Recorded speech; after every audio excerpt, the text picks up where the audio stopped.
Entre 1914 y 1918 apareció un nuevo y sorprendente escenario bélico que iba a revolucionar la guerra: el aire. Hubo feroces combates aéreos. Cazas contra cazas. Igual que si lo estuviera viendo. Era como una nube de moscas en el cielo, moviéndose rápido, claro. Muy rápido y bajando en picado.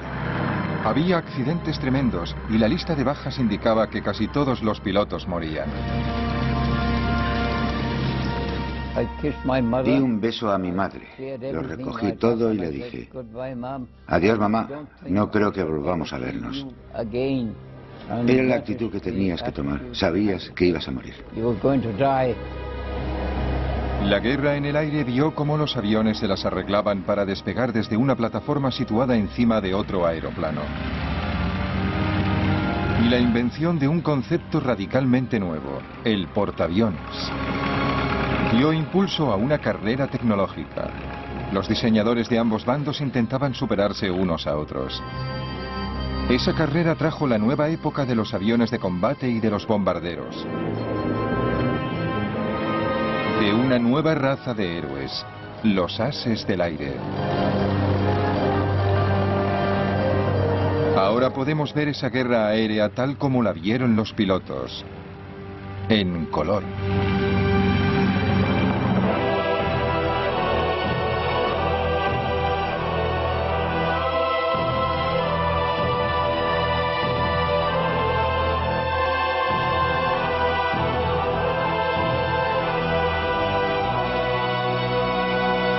Primera Guerra Mundial en color.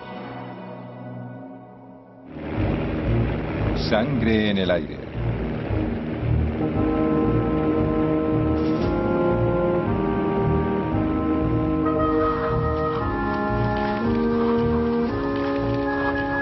En el verano de 1914, mientras los ejércitos europeos marchaban hacia la guerra, los jóvenes de todo el continente se sentían atraídos por una forma de combate nueva y atrevida. En Gran Bretaña hacían cola para alistarse en lo que se llamaba el Real Cuerpo de Aviación. La edad mínima para ser un piloto en ciernes era de 17 años. El escenario principal para esos pioneros adolescentes iba a ser el frente occidental, Francia, en cuanto lograran pasar de la oficina de reclutamiento. Hasta ese momento no se nos había ocurrido que nadie más hubiera pensado en alistarse en el Real Cuerpo de Aviación. Era idea nuestra, una idea brillante y original, y a nadie más podía habérsele ocurrido. ¿Cuál fue nuestra decepción al ver la larga cola de chicos que esperaban delante de nosotros? Todas nuestras esperanzas, y eran muchas, se esfumaron. ¿Y todos esos también quieren entrar? Parece que sí. Luego el silencio y poco a poco la cola que se iba acortando, y todos mirábamos nerviosos a la cara de los que salían, intentando leer en sus ojos: ¿le habrán aceptado? ¿Me aceptarán a mí? La aviación solo tenía 11 años de existencia cuando empezó la Primera Guerra Mundial. Imagínate, para un chico de 18 o 19 años, al ver esas máquinas, eran los Ferrari de la época, eran los Harrier de la época.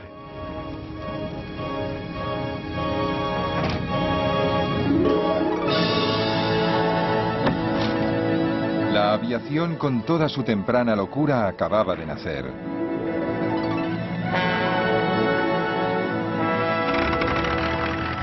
En 1903, los hermanos Wright realizaron el primer vuelo a motor con un Kitty Hawk en Carolina del Norte.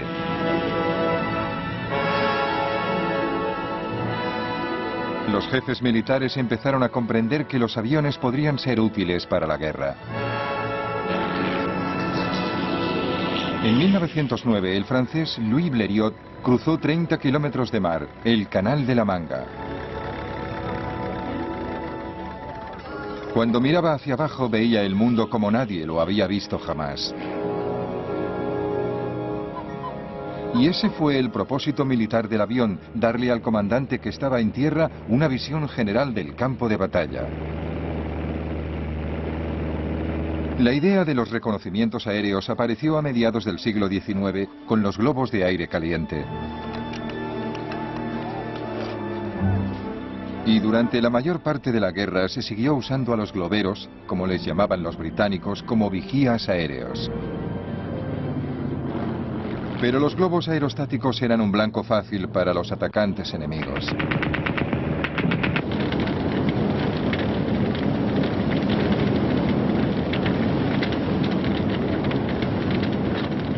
Para mayor seguridad, desde 1916 se permitió a los tripulantes de globos usar el paracaídas plegable que se había presentado en Norteamérica por primera vez hacía 30 años. Durante la Primera Guerra Mundial, a los pilotos aliados no se les permitió llevar paracaídas porque sus comandantes creían que eso podía animarles a abandonar el avión innecesariamente.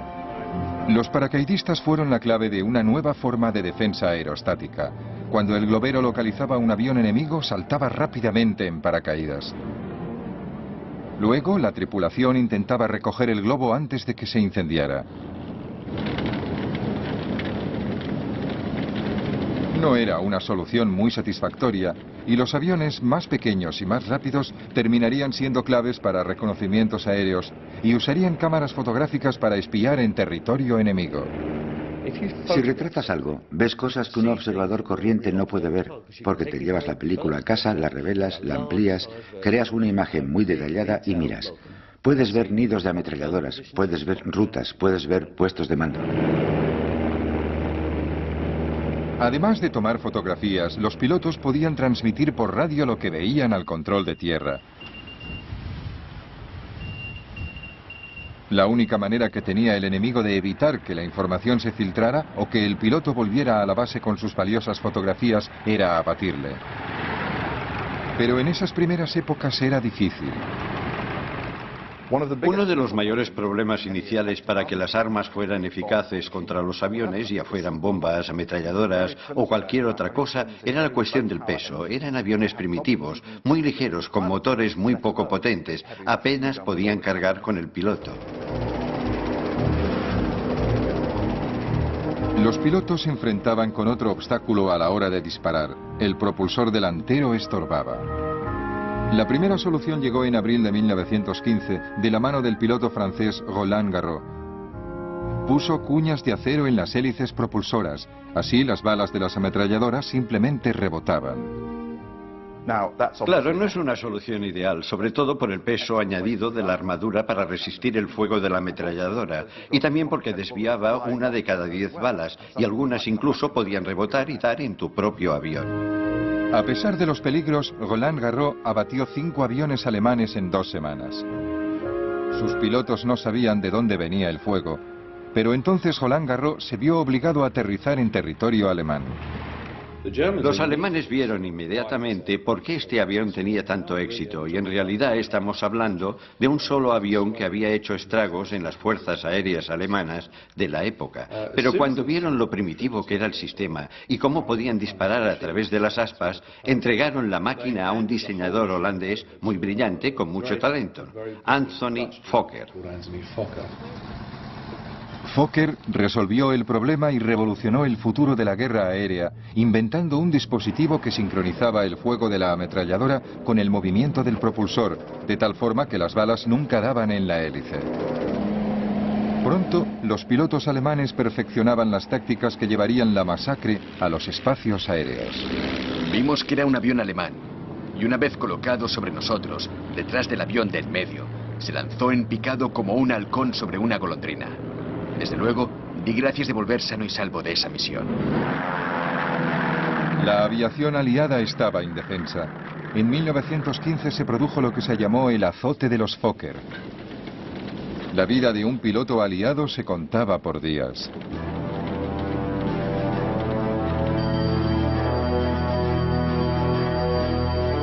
El azote de los Fokker de 1915 estaba acabando con los pilotos franceses y británicos. Pero el ejército necesitaba con desesperación tener ojos en el aire.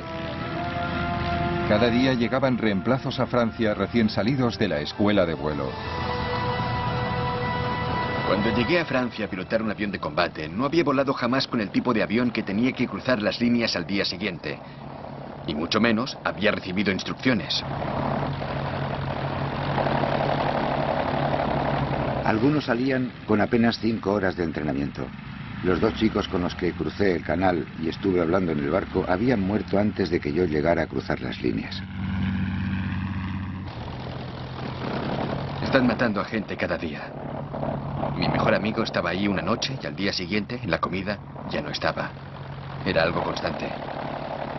Nunca tenías a nadie a tu lado. Nadie que se alegrara contigo. Nadie que se preocupara de ti si te herían. Estabas solo. Luchabas solo y morías solo. En algunos casos, los pilotos llegaban por la mañana como reemplazos y morían por la tarde sin tener tiempo ni de deshacer su petate.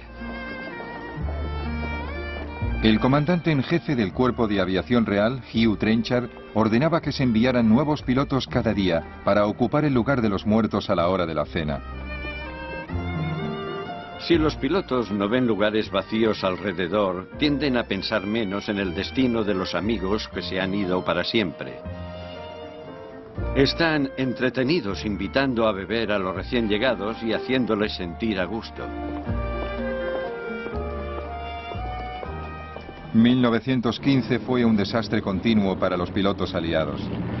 El azote de los Fokker duró 9 meses, y durante esos meses en el frente, la esperanza de vida media de un piloto británico era de solo 11 días.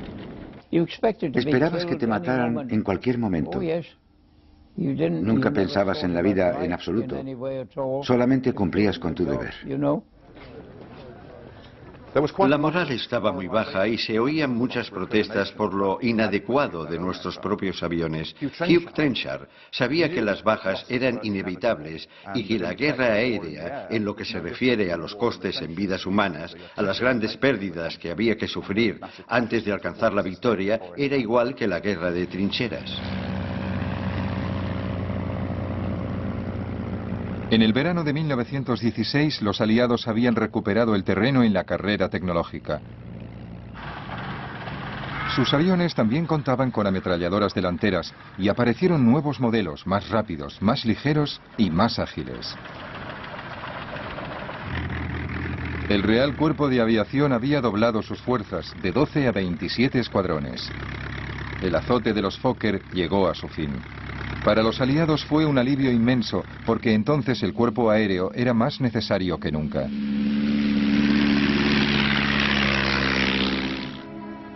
El punto muerto en la guerra de trincheras duraba ya casi 2 años. Tanto los comandantes aliados como los alemanes buscaban con desesperación la forma de romperlo. En febrero, los alemanes habían lanzado una ofensiva masiva en Verdún y los franceses resistían a la desesperada. Para aliviar la presión, el ejército británico planeó su ataque al Somme en julio. Los reconocimientos aéreos eran vitales, no solo para localizar objetivos alemanes, sino también para guiar el fuego de la artillería. Los pilotos aliados se pusieron en acción con sus nuevos aviones mejorados. Algunos se hicieron muy populares, como por ejemplo Albert Ball. Albert Ball fue una inspiración para el Real Cuerpo de Aviación porque nada era demasiado peligroso para él y en cierto modo reflejaba la imagen que tenía Trenchard de lo que debía ser el Real Cuerpo de Aviación. Gente sin miedo al peligro, gente que siempre se lanzaba al ataque, aunque eso significara la muerte. Dicen que he chocado con el suelo a 200 kilómetros por hora y que mire cómo ha quedado el tren de aterrizaje. Sí, ya lo he visto. Pero ahora ya está casi listo para volar otra vez. Fue una sensación muy extraña caer en picado. Tuve tiempo de ver cómo me había llegado la hora. Pero resulta que no llegó. Ball no representaba el futuro del Cuerpo de Aviación Real. No podía hacerlo. Confiaba en la suerte para seguir vivo. Volvía con el avión lleno de agujeros de bala. Albert Ball murió a los 21 años. Había abatido 44 aviones alemanes. Los franceses fueron los más rápidos en sacar partido de sus ases del aire. Concentrándose en las vidas de los héroes del aire, distraían al público de las masacres en las trincheras. Los pilotos de éxito eran perseguidos por la prensa y exhibidos entre la alta sociedad.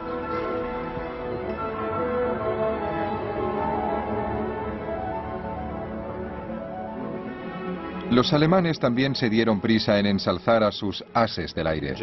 En los servicios alemanes esa publicidad se usaba para levantar la moral, pero no solamente la de los pilotos, sino también para crear héroes entre la población, y por eso se publicaba como los pilotos competían unos con otros y se concedían medallas por abatir un cierto número de aviones.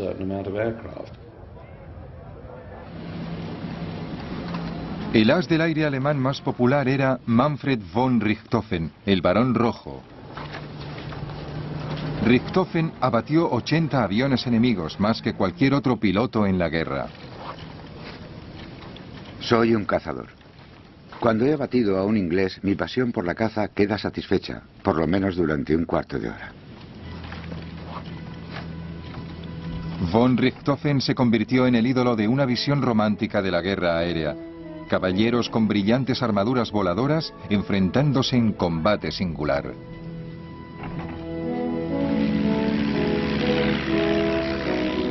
Estar solo. Tener tu vida en tus manos. Usar tu habilidad en combate singular con el enemigo. Era como las justas de la Edad Media. La única esfera de la guerra moderna donde uno aún veía a su adversario y se enfrentaba a él en mortal combate. La única esfera donde aún existían la caballerosidad y el honor. Si vencías, era por tu valentía y habilidad. Si eras derrotado, era porque habías encontrado a alguien mejor.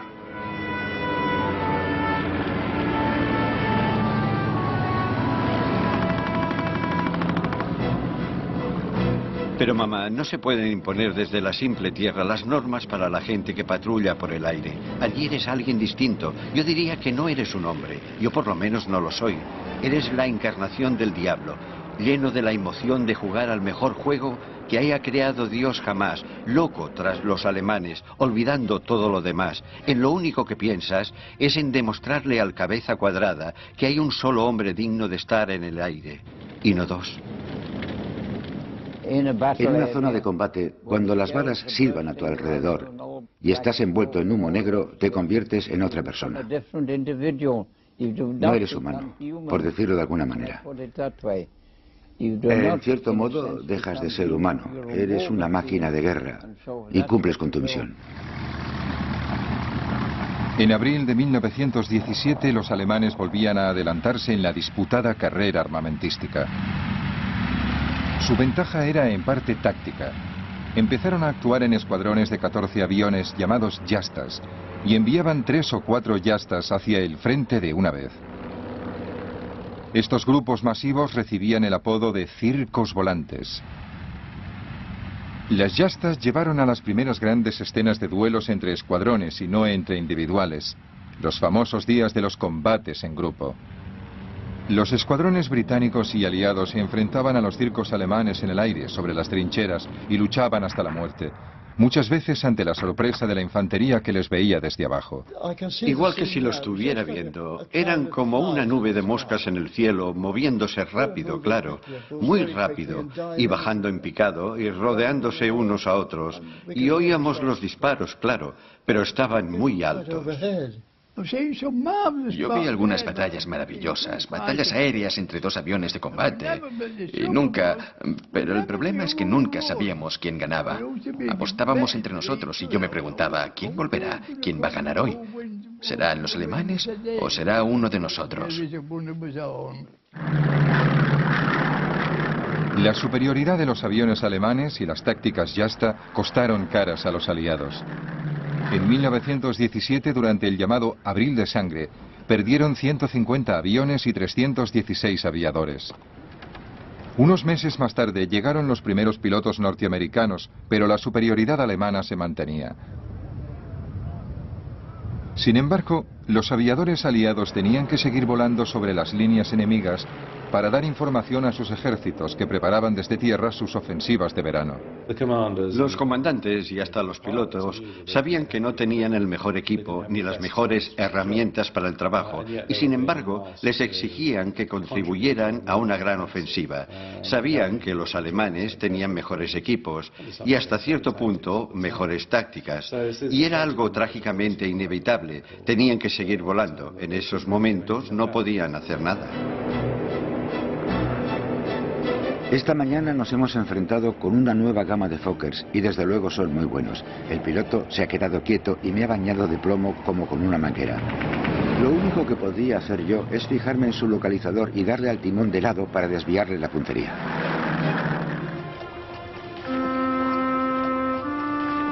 Pero aunque las bajas durante toda la guerra fueron muy altas, los pilotos británicos sabían que eran solo una pequeña fracción de las bajas en tierra, que iban subiendo. Y la vida de los pilotos, aunque muchas veces fuera corta, era muy cómoda comparada con la de los PDI, pobres desgraciados de infantería de las trincheras. Cuando volábamos a casi 5.000 metros, sentías como una gran exaltación, como si gritaras: «Soy el rey del castillo». Estabas ahí arriba y la guerra no te afectaba. Yo estuve en la infantería y siempre íbamos sucios, piojosos y muchas veces muertos de hambre, mientras que en el cuerpo aéreo vives como un señor.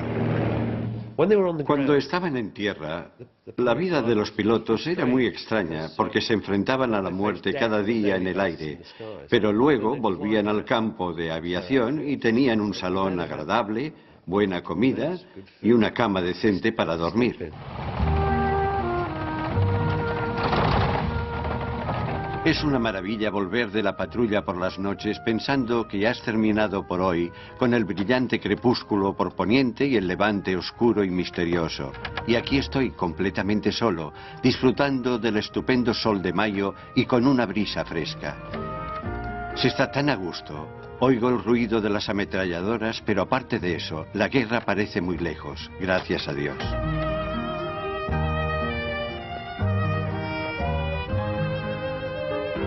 Hemos puesto un entoldado y comemos al aire libre, en un bosque. Se está mejor aquí cuando hace tanto calor como estos días. Aunque nos podría alcanzar el fuego de los cañones, ahora mismo no se nota que hay guerra. Estoy sentado en un bosque a la sombra y lo único que se oye son las ametralladoras que disparan a lo lejos y el gramófono del salón.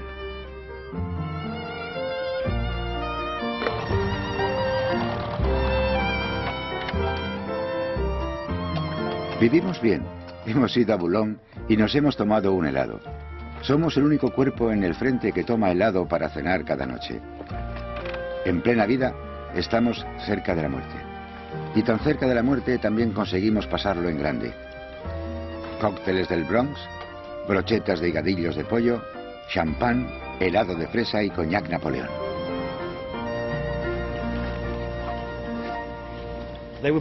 Más que nada eran chicos normales que podían morir en cualquier momento y vivían la vida intensamente.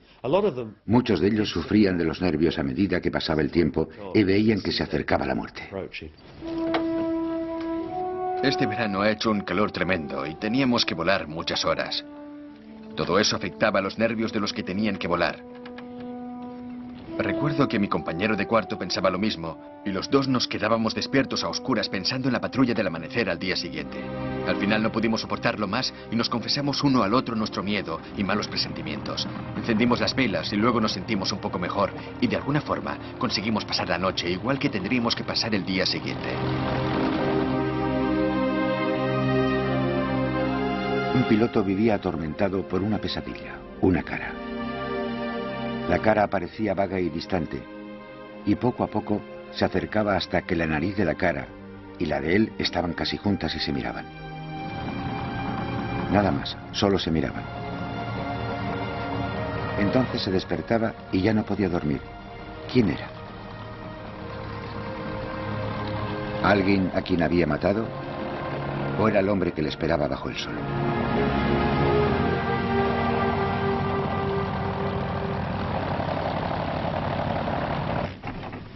Ni siquiera el varón rojo, que parecía invencible, era inmune a la muerte, aunque no le afectara el miedo. La muerte era una perspectiva casi agradable, por lo visto. Una muerte gloriosa, luchando y volando hasta la última gota de sangre, la última gota de combustible, el último latido del corazón y el último rugido del motor. Una muerte de caballero andante a la salud de sus colegas, amigos y enemigos. Irónicamente, el Barón Rojo, as del aire por excelencia, no fue abatido por un avión aliado, sino por un cañón desde el suelo. Mientras él dominaba el aire sobre la tierra, tenía lugar otra guerra aérea aún más extraordinaria sobre el mar. Al principio de la guerra, los alemanes llevaban ventaja. Sus cepelines les permitían atravesar todo el Mar del Norte. Los británicos contraatacaron con su propia nave, el Vigía submarino. Podía volar a casi 80 kilómetros por hora y, como el Zeppelin, se usaba principalmente para misiones de reconocimiento. Gran Bretaña sufría los ataques de los submarinos. Había que localizarlos.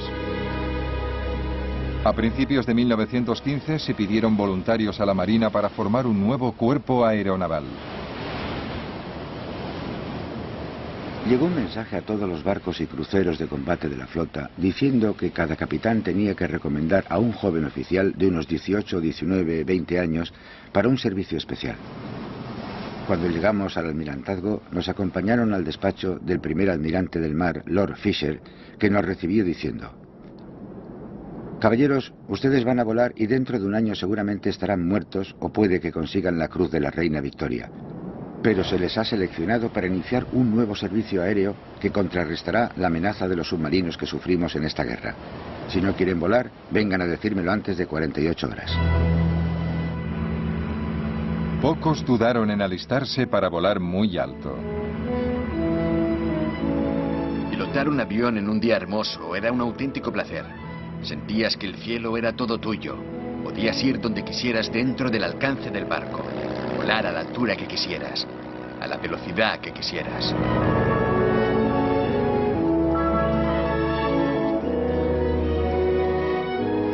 Los aviones británicos se hicieron cada vez más sofisticados. Además de localizar objetivos alemanes, también salían a bombardearlos, pero con una tecnología muy primitiva.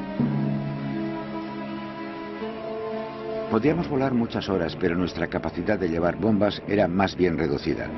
Llevábamos bombas pequeñas que iban más o menos sueltas rodando por el suelo. Al fin las colgábamos de lado con trozos de cuerda y llevábamos navajas para cortar las cuerdas y soltar la bomba.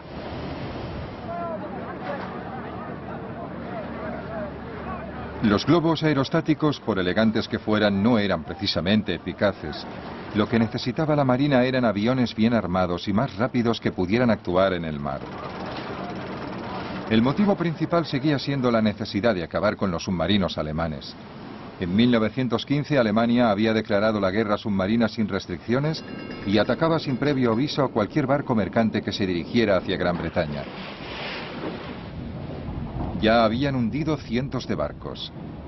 Una grave amenaza para Gran Bretaña que dependía del comercio para sobrevivir. Aunque los submarinos atacaban desde debajo del agua, tenía que pasar la mayor parte del tiempo en la superficie. La mejor manera de localizarlos era con aviones, que también podían servir para hundirlos. Pero para conseguir que esos aviones primitivos y de poco alcance cubrieran grandes extensiones de océano, había que superar una serie de grandes retos tecnológicos. La mayor contribución del servicio aéreo de la Armada Real fue ser pionera en el uso de aviones en el mar. Al principio de la guerra, los aviones eran hidroaviones. Esos aviones llevaban flotadores de madera atados a las ruedas para poder despegar y aterrizar sobre el agua. Pero levantar esos hidroaviones en el aire era un trabajo muy pesado. Para colocar el hidroavión en la superficie del mar, había que detener el barco y usar una grúa para depositarlo en el agua. Era un sistema complicado, una pérdida de tiempo y de energías. Para despegar de la superficie del mar se gastaba mucho combustible. Los flotadores eran pesados y reducían mucho la velocidad del avión. Y luego, para volver a subir el avión a bordo, había que repetirlo todo a la inversa. Aterrizar con el avión en el mar, detener el barco y levantar el avión hasta cubierta. Era una imagen sorprendente.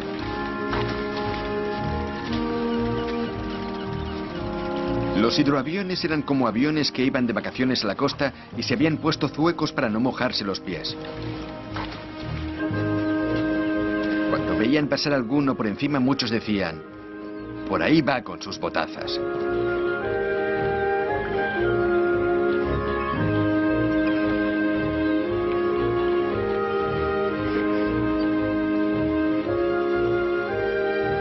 Todas las naciones en guerra se desesperaban buscando la forma de trasladar los aviones.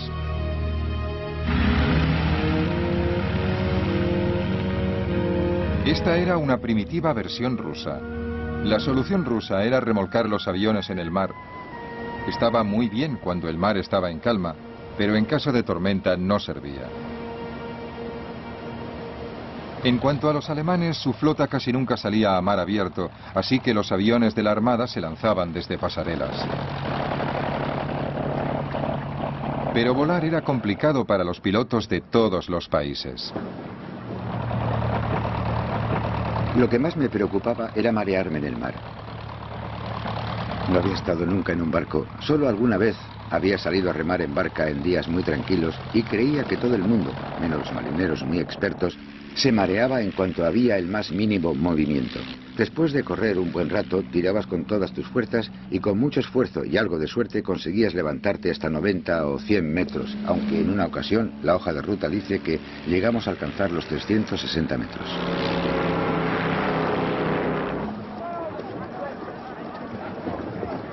El primer avión marino británico producido en grandes series fue el Short. No era solo un avión de vigilancia, también podía ir armado con bombas. Eso añadía peso, y los pilotos no siempre conseguían despegar. El mar estaba tan calmado como una balsa de aceite. ¿Pero os creéis que la máquina despegó? Y un pimiento.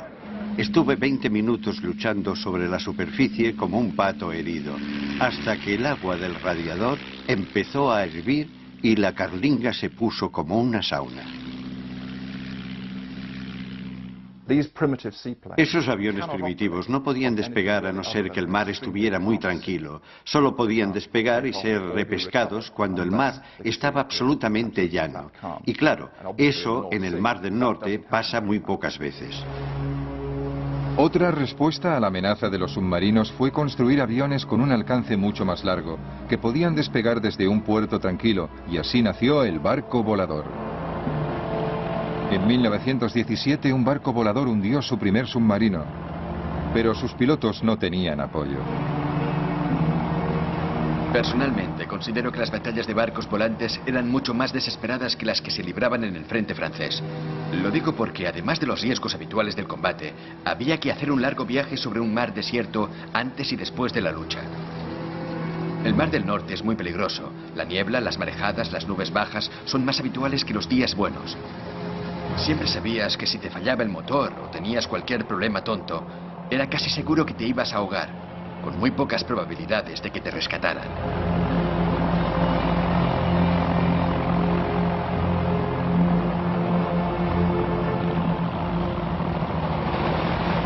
La mejor solución era construir aviones capaces de despegar y aterrizar en un barco.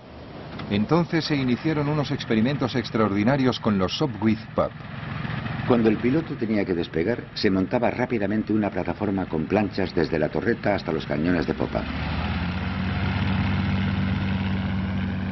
Con los cañones inclinados de cierta manera, la pendiente de la plataforma era suave y descendente. Así, el avión tenía un recorrido de 25 o 30 metros.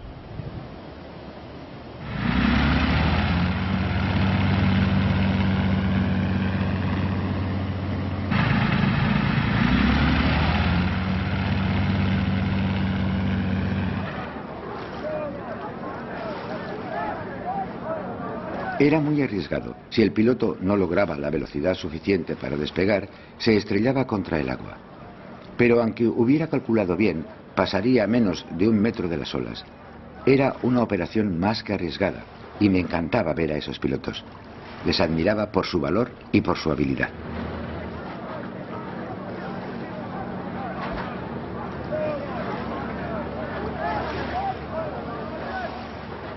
El servicio aéreo de la Armada Real tuvo la suerte de contar con muchos innovadores, gente que tenía una curiosidad insaciable por ver lo que se podía hacer con un avión.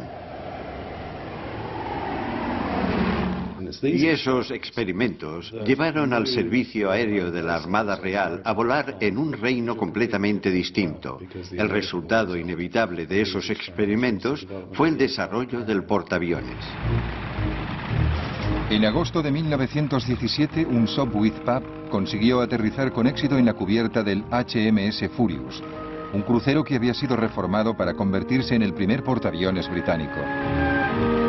Lo primero que tuvimos que hacer es aprender a despegar del puente frontal y aterrizar de nuevo. Recuerdo que el capitán decía, es lo mismo que si os pusierais una pistola en la cabeza. Tenéis que sincronizar la velocidad del barco con la velocidad del avión, y es muy difícil.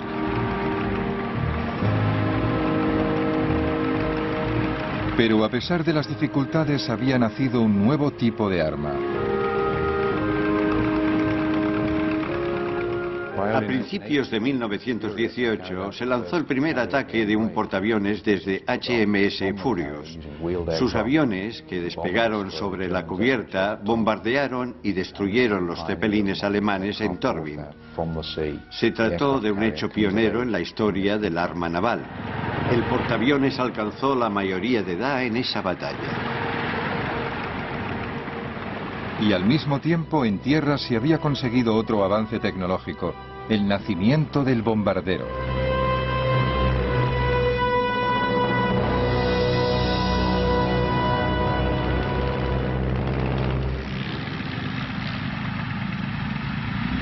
En el verano de 1917, los pilotos aliados en el frente occidental habían vuelto a ponerse a la altura de la tecnología alemana.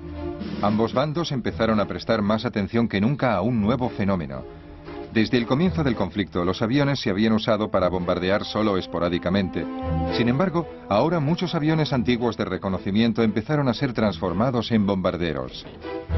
Se les adaptaron unas fijaciones especiales para las bombas, y en 1917 eran de uso habitual entre los aliados. Venían en una caja media docena de bombas envueltas en algodón en rama. No teníamos instrucciones, así que cogíamos las bombas, las desenroscábamos y cuando queríamos un detonador yo decía, Charlie, pásame un detonador. Practicaba el lanzamiento de bombas de día y de noche, hiciera el tiempo que hiciera, con viento, desde cualquier altura hasta 750 metros. En el centro del aeródromo había un círculo grande pintado con tiza y el ejercicio se daba por bueno si la bomba caía dentro del círculo. Las bombas se usaban para estorbar los movimientos de las tropas enemigas. Siempre intentaban atacar puentes, vías de ferrocarril, estaciones, empalmes de vías de tren, cualquier cosa que impidiera moverse al enemigo.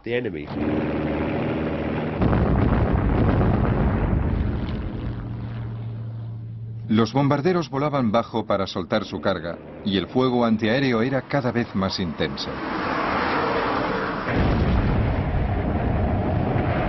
Los británicos lo llamaban Archie.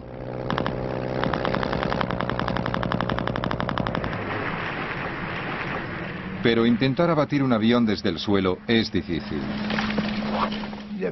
Venían tan rápido que cuando habías cargado el arma, ya se habían ido.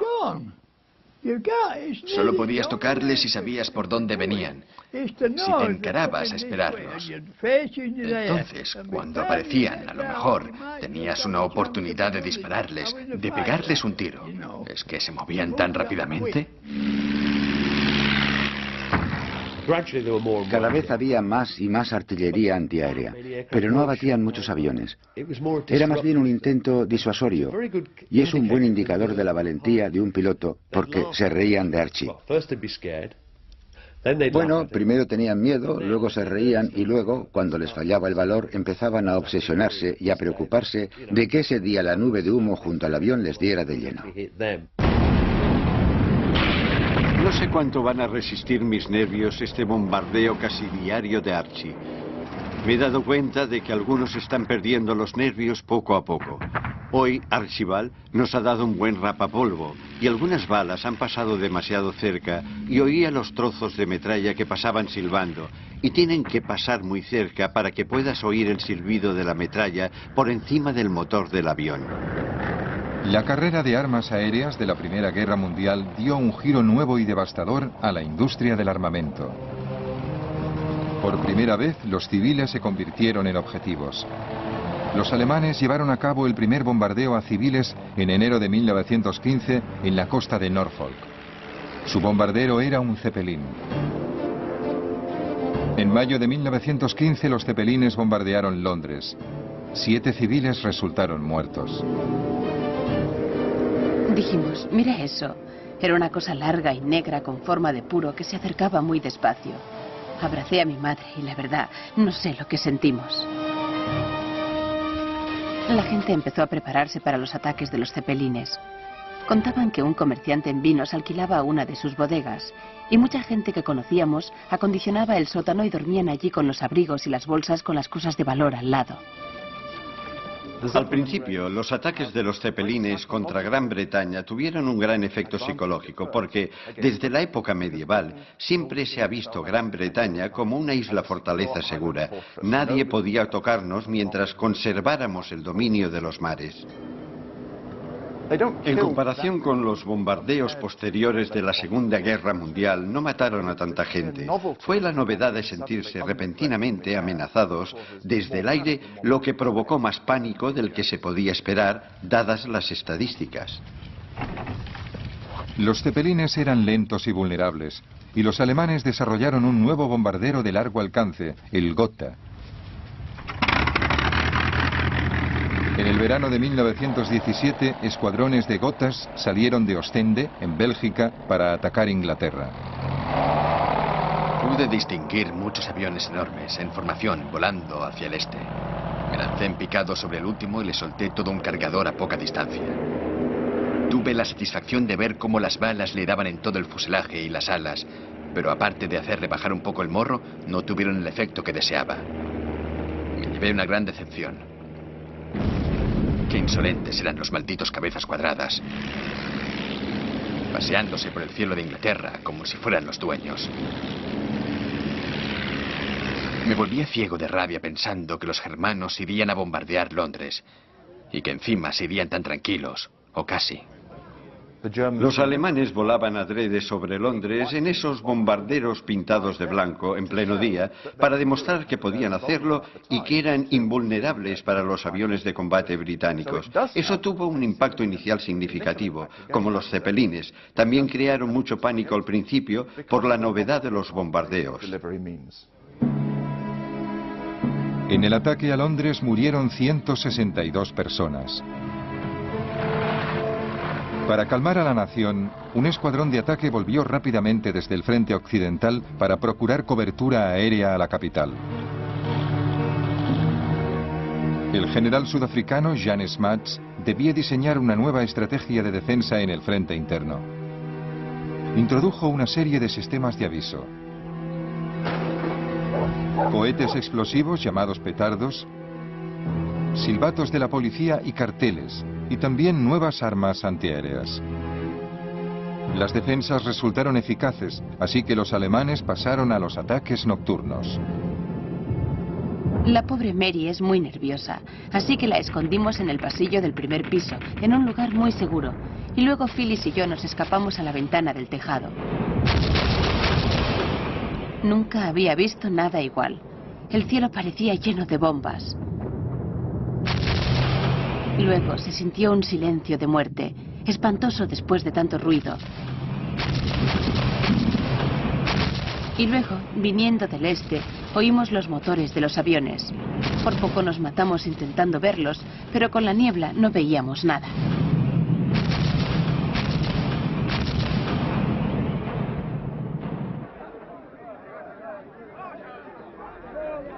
Incluso por las noches, las defensas antiaéreas británicas resultaron tan eficaces que los alemanes terminaron abandonando los ataques con bombarderos. Los últimos Gothas llegaron en mayo de 1918.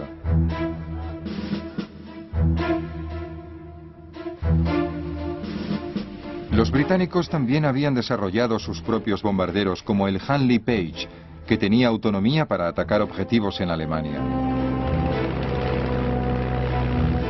Estas nuevas máquinas voladoras llevaron la guerra a un nivel desconocido. En 1918 el general Smuts escribiría proféticamente: según las previsiones actuales, no hay límites a la escalada del futuro uso independiente de la aviación para la guerra. Y es posible que pronto llegue el día en que las misiones aéreas, con su capacidad de devastar tierras enemigas y destruir centros industriales y de población a gran escala, se conviertan en las principales misiones de una guerra. Lo más distintivo de las misiones aéreas de la Primera Guerra Mundial es lo rápido que evolucionan. Empezamos con técnicas muy primitivas, globos de observación y pequeños aviones. Al final de la guerra ya había bombarderos estratégicos, escuadrones de aviones de combate, portaaviones y toda la gama de fuerzas aéreas que se desarrollaría durante el resto del siglo. A pesar de todos los cambios tecnológicos y estratégicos que había detrás, la lucha en el aire se reducía a individuos en sus aviones, enfrentándose en un combate singular de nuestros tiempos. El coste para ellos fue muy alto. Es posible que murieran miles de pilotos, y no millones, como en las trincheras, pero sus posibilidades de sobrevivir también eran muy pocas. La muerte de un as del aire, un norteamericano llamado Raoul Lavery, resumía cómo se veían a sí mismos. Su canción reflejaba lo que el piloto sabía, que su vida era emocionante, pero corta. Bajo las vigas que resuenan, las paredes están desnudas. Se oyen los ecos de unas risas. Los muertos están ahí. Sostened firmes la copa. El mundo es una mentira. A la salud de los muertos y viva el próximo que muera.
Permitió a los tripulantes de globos usar el paracaídas plegable que se había presentado en Norteamérica por primera vez hacía 30 años. Durante la Primera Guerra Mundial, a los pilotos aliados no se les permitió llevar paracaídas porque sus comandantes creían que eso podía animarles a abandonar el avión innecesariamente. Los paracaidistas fueron la clave de una nueva forma de defensa aerostática. Cuando el globero localizaba un avión enemigo, saltaba rápidamente en paracaídas. Luego, la tripulación intentaba recoger el globo antes de que se incendiara. No era una solución muy satisfactoria, y los aviones más pequeños y más rápidos terminarían siendo claves para reconocimientos aéreos y usarían cámaras fotográficas para espiar en territorio enemigo. Si retratas algo, ves cosas que un observador corriente no puede ver, porque te llevas la película a casa, la revelas, la amplías, creas una imagen muy detallada y miras. Puedes ver nidos de ametralladoras, puedes ver rutas, puedes ver puestos de mando. Además de tomar fotografías, los pilotos podían transmitir por radio lo que veían al control de tierra. La única manera que tenía el enemigo de evitar que la información se filtrara o que el piloto volviera a la base con sus valiosas fotografías era abatirle. Pero en esas primeras épocas era difícil. Uno de los mayores problemas iniciales para que las armas fueran eficaces contra los aviones, ya fueran bombas, ametralladoras o cualquier otra cosa, era la cuestión del peso. Eran aviones primitivos, muy ligeros, con motores muy poco potentes. Apenas podían cargar con el piloto. Al ver esas máquinas, eran los Ferrari de la época. Eran los Harrier de la época.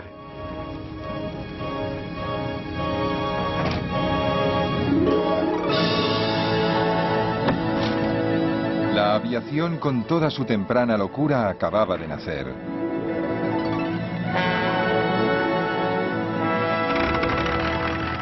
En 1903 los hermanos Wright realizaron el primer vuelo a motor con un Kitty Hawk en Carolina del Norte.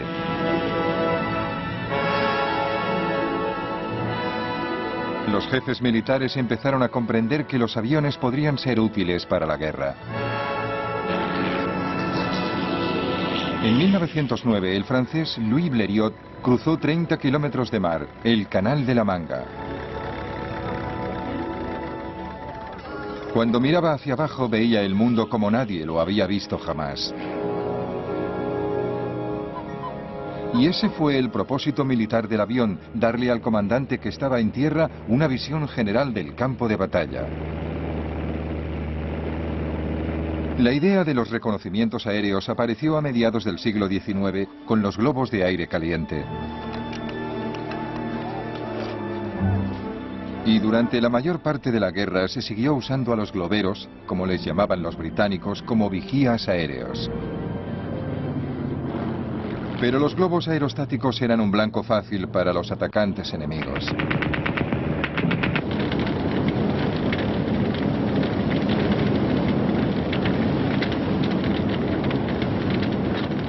Para mayor seguridad, desde 1916 se...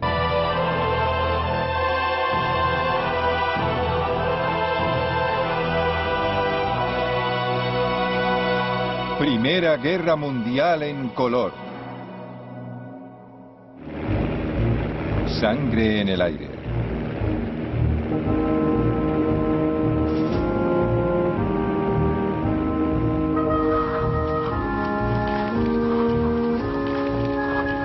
En el verano de 1914, mientras los ejércitos europeos marchaban hacia la guerra, los jóvenes de todo el continente se sentían atraídos por una forma de combate nueva y atrevida. En Gran Bretaña hacían cola para alistarse en lo que se llamaba el Real Cuerpo de Aviación.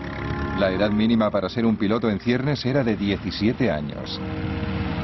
El escenario principal para esos pioneros adolescentes iba a ser el frente occidental, Francia, en cuanto lograran pasar de la oficina de reclutamiento. Hasta ese momento no se nos había ocurrido que nadie más hubiera pensado en alistarse en el Real Cuerpo de Aviación. Era idea nuestra, una idea brillante y original, y a nadie más podía habérsele ocurrido.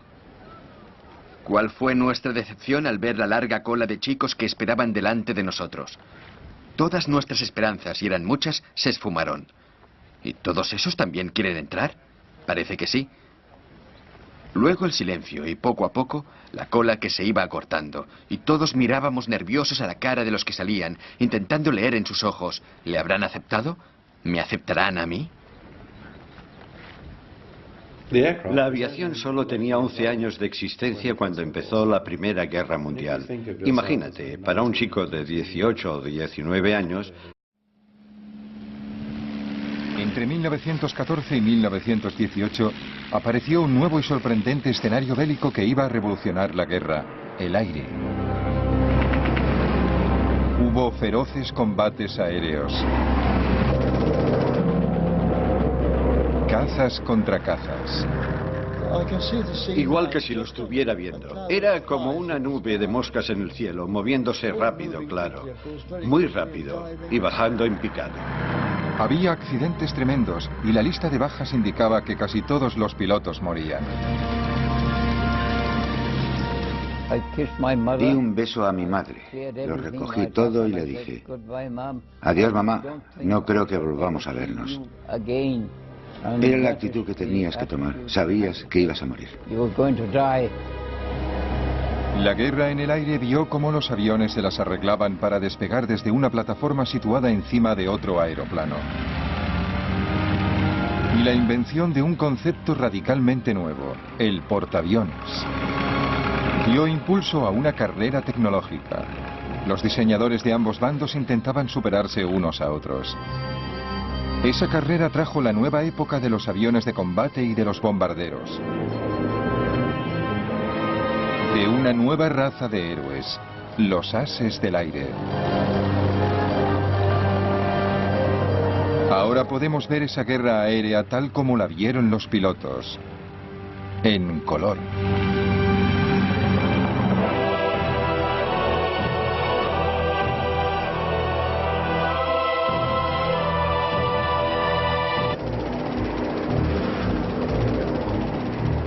Los pilotos se enfrentaban con otro obstáculo a la hora de disparar. El propulsor delantero estorbaba. La primera solución llegó en abril de 1915 de la mano del piloto francés Roland Garros. Puso cuñas de acero en las hélices propulsoras. Así las balas de las ametralladoras simplemente rebotaban. Claro, no es una solución ideal, sobre todo por el peso añadido de la armadura para resistir el fuego de la ametralladora, y también porque desviaba 1 de cada 10 balas, y algunas incluso podían rebotar y dar en tu propio avión. A pesar de los peligros, Roland Garros abatió 5 aviones alemanes en 2 semanas. Sus pilotos no sabían de dónde venía el fuego, pero entonces Roland Garros se vio obligado a aterrizar en territorio alemán.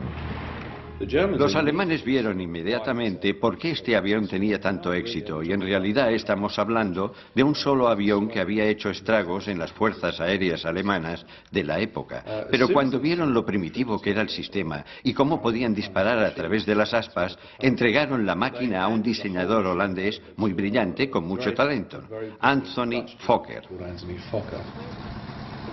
Fokker resolvió el problema y revolucionó el futuro de la guerra aérea, inventando un dispositivo que sincronizaba el fuego de la ametralladora con el movimiento del propulsor, de tal forma que las balas nunca daban en la hélice. Pronto, los pilotos alemanes perfeccionaban las tácticas que llevarían la masacre a los espacios aéreos. Vimos que era un avión alemán, y una vez colocado sobre nosotros, detrás del avión de en medio, se lanzó en picado como un halcón sobre una golondrina. Desde luego, di gracias